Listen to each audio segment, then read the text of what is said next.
తిరుమల తిరుపతి ఆలయంలో శ్రీ వెంకటేశ్వర స్వామి వారిని భక్తులు దర్శించుకోవడానికి ముందు మొత్తం 7 ద్వారాలను దాటవలసి ఉంటుంది. వీటినే వైకుంఠ ద్వారాలు అని పిలుస్తారు.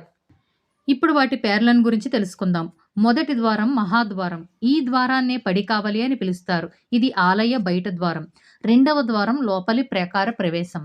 మూడవ ద్వారం ధ్వజస్తంభం దాటాక వచ్చేది. నాలుగవ ద్వారం వెండి వాకిలి లేదా నడిమి పడికావలి అంటారు. ఐదవ ద్వారం బంగారు వాకిలి. ఇక్కడ ద్వారపాలకులైన జయ విజయులు ఉంటారు. ఘంటా మండప ద్వారం. ఇది లోపలి ద్వారం. దీనిని 6వ ద్వారం అంటారు. తర్వాత వచ్చేది 7వ ద్వారం గర్భాలయ ప్రవేశ ద్వారం. స్వామివారి విగ్రహాన్ని దర్శించుకోవాలంటే 6 ద్వారాలను దాటి ఆ పై వచ్చే 7వ ద్వారం అవతల గర్భగుడిలో శ్రీ వెంకటేశ్వర స్వామి వారు దర్శనమిస్తారు.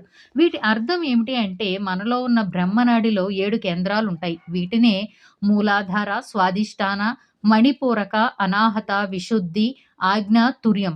ఈ కేంద్రాలను జీవుడు దాటి ఆత్మను చేరాలంటే 7వ స్థానానికి చేరాలి. అందుకే శ్రీ వెంకటేశ్వర స్వామి నేను 7వ గదిలో ఉన్నాను. నన్ను చేరాలంటే మీలో ఉన్న 7 ద్వారాలు దాటండి. అప్పుడు నా రూపాన్ని, ఆంతర్యాన్ని చూడగలరు అనేది స్వామివారి దర్శనంలో ఉండే పరమార్థం. ఓం నమో వెంకటేశాయ.